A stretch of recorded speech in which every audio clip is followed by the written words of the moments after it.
tere, armsad, et olen siin täna looduses ja naudin seda talve, mis meil praegult on antud, seda imelist valgust ja puhtust, et olles oma hingedeel, ongi meil vaja seda natukene helgemana hoida, saada seda puhtust ja valgust ja helgust enda ümber ja ka praegusel ajal veel, mis on hästi palju päeva osas pime,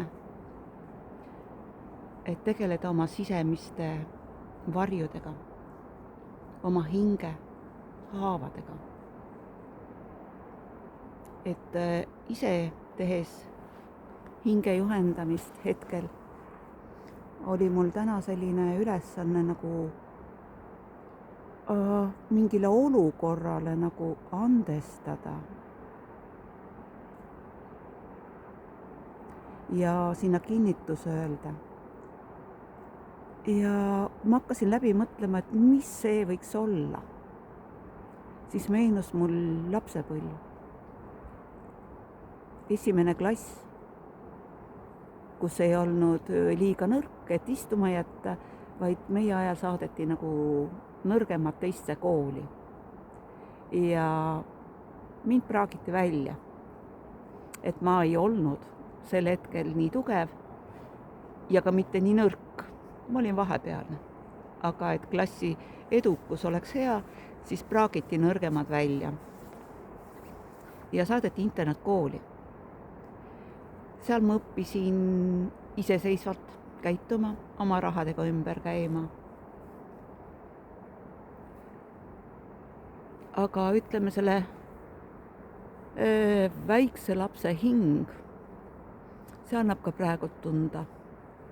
Et kui ma mõtlesin sellele, siis mul tuli selline valu siia rindu ja kurgu lõi nii valusaks ja kinni, et see on ikka päris suur hingehaav, mis seal tegelikult veel on.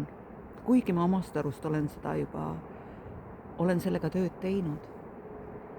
Et märkame ise ka, mis me oma lastele teeme, kas teadlikult või tahtmatult.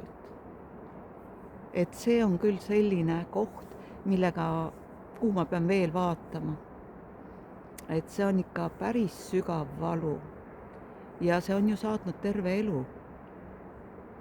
Et kui sealt koolist ära tulin, siis ma hakkasin teistelt tõestama, et ma ei ole loll, ma saan hakkama, hinded läksid kogu aeg mul paremaks, aga terve elu on olnud nagu mingi võitlus.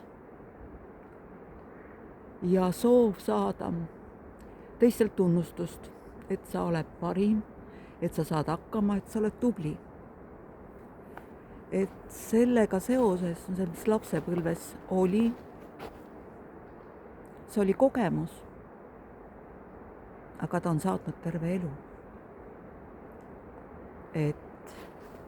Et nüüd, kui olles ja tegeledes oma hingega, siis tulevad need välja. Siis tulevad välja need asjad, mis on meie sees sügaval peidus, mida me arvame, et me oleme saanud juba korda. Aga imelist talveilma, selle imelise ilma nautimist ja vaadakem oma hinge kodus õhtul küünaleegiga. Mõtleme, mis on hästi ja mis vajab veel natuke tööd, et pääseda vabaks nendest kammitsatest, mineviku omadest, mis meile veel haiget teevad. Andma sellele oma väiksele lapsele hellust ja armastust. Ütlema, et ta on tubli, ta saab hakkama, ta on hoitud ja kaitstud. Et imelist päeva teile, armsad.